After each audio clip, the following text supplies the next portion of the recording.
يعني أنا عايزة أقول إن الواقع بتاعنا غالبا كله بأمر الله، ولكن هو من خلال تفاعلنا وأفكارنا وخيالاتنا وخوفنا والشعور بالاحتياج والشعور بالتعالي.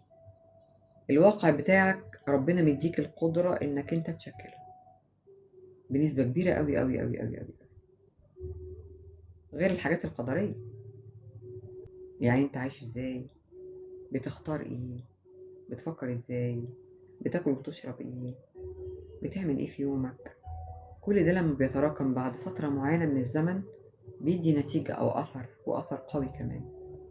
ما تتوقعش إن واحد بياكل أكل صحي أو أكل طبيعي ومحافظ على نفسه وعلى جهازه العصبي وبينام كويس وبيثقف نفسه وبيتعلم مهارات كل شوية، النتيجة بعد سنة اتنين تلاتة نسخة كويسة قوية جدا. على عكس حد على طول بيتفاعل وبيتنرفز وبياكل أي حاجة ومش مهتم وبيضغط نفسه وما بيتحركش وشايل مثلا شيلة مش بتاعته، مش مدرك هو بيتعامل ازاي، ان هو هيبقى كويس مع الوقت. التراكم.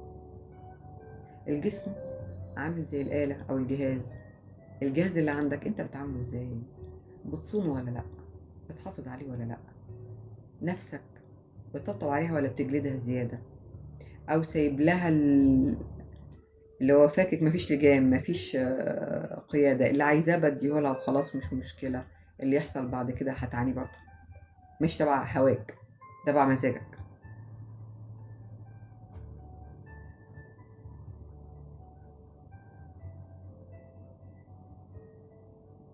هو مش تغيير، هو إدراك. لما أبقى مدركة إن ده عمل حاجة أنا بعملها، ساعتها هنا لازم أقف.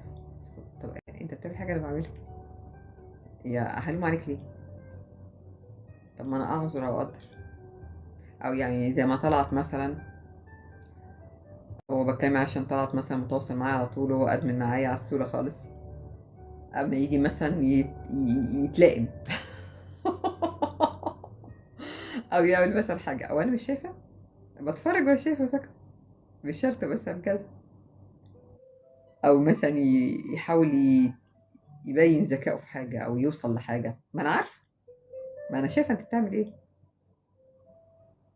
فدي حاجة من الحاجات اللي أنا ممكن ببان فيها طيبة تلقائية بسيطة، لكن أنا شايفة كل حاجة.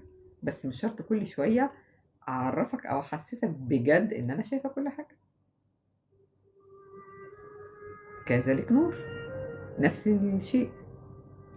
تقعد تقولي واحد يروح منك فين، وفي أوقات ما خلاص ما بقفش أنا خالص، بتبقى عارف إن أنا عارفة. غالبا غالبا مش بدعي المعرفة، بس ببقى عارفة كل حاجة. بس إحنا بشر. فدي من الحاجات اللي اتعلمتها كدرس في حياتي، ان مش كل حاجة افضل. العظمة لله وحده يحمس. اجلد اللي قصادي واخنقه واخنقه هيكرهني. لو اقعد ابين مهاراتي عليه وامارس ان انا عارفة وكاشفة كل حاجة فيه، حتى لو حد من الاولاد مثلا، هيكرهني، اتضايق، عشان ما بديلوش مساحة ان هو يتنفس فيه. يعني في عمايلكم مثلا مع اطفالكم يعني، دي اتعلمتها في السنين مؤخرا، ان انا ابطل او ازنق اللي قصادي في خانه اليك. عادي،